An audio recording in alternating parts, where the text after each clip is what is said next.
3+U, our next guest doesn't know the meaning of the word can't.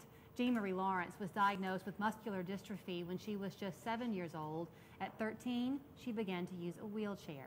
Well, last year, Jean Marie graduated from UTC, and today she proudly wears the crown of Miss Wheelchair Tennessee. So nice to have you here this morning. Thank you. Nice to be here. Your story touches me so because you began your life like every other kid, and then you had to face what so few people have to face, and look at how you've conquered it. People with disabilities, I mean, anyone can become a part of that minority at any point in their life. I was diagnosed when I was 7 years old, and I mean, any child, you know, having developed a disability and experience it progressively, I guess goes through some struggles, you know, Sure. Dealing with it, but it really wasn't that big a deal for me. My mother was always very supportive of everything, and my friends were always very supportive.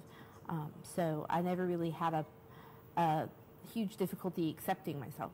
Well, it obviously shows because you just have this contagious personality that draws people around you whenever you're in the room. But tell us about how you got involved with Miss Wheelchair Tennessee and what it was like the day you got crowned.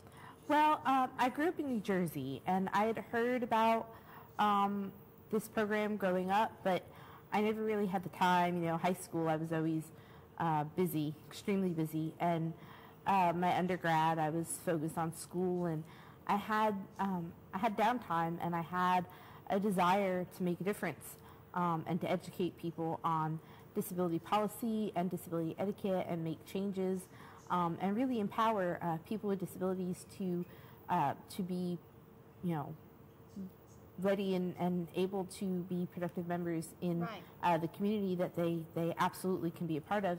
And I researched it, and I emailed the Miss Wheelchair America organization, and they got me in touch with Samantha Moreno, who is the Tennessee coordinator, and I applied, and here I am. And here you are. And so now you're set to go early August, August 6th, to Providence, Yes. Rhode Island, and there you'll compete for the national title. Yes.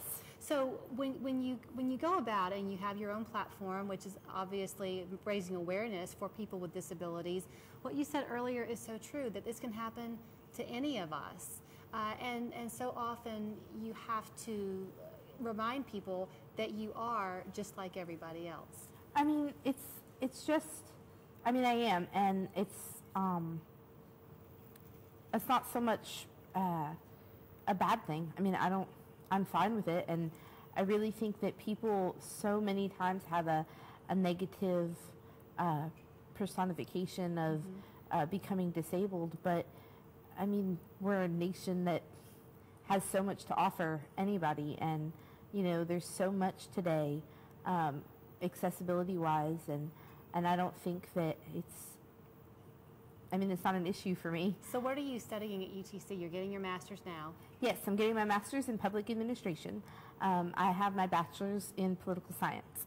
And then hopefully it will be off to Washington, D.C. for me in the near future. Do you hope to continue your career in this same line with public administration to help raise awareness and to make things more accessible for people? I'm really interested in emergency management and emergency planning. I have an internship right now at UTC's Safety and Risk Management Office.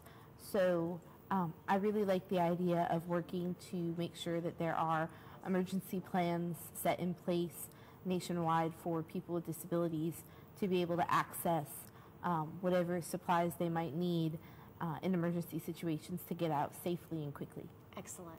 You're going to use everything for good, and it's been such a joy to meet you. You've been here since about 9 o'clock this morning. The Carter bus brought you here. Yes. And we've all just had such a good time getting to know you. And I hope that there are a lot of young people out there who are watching, or parents watching as well, to gain inspiration from what you have done, because it's just really pretty remarkable.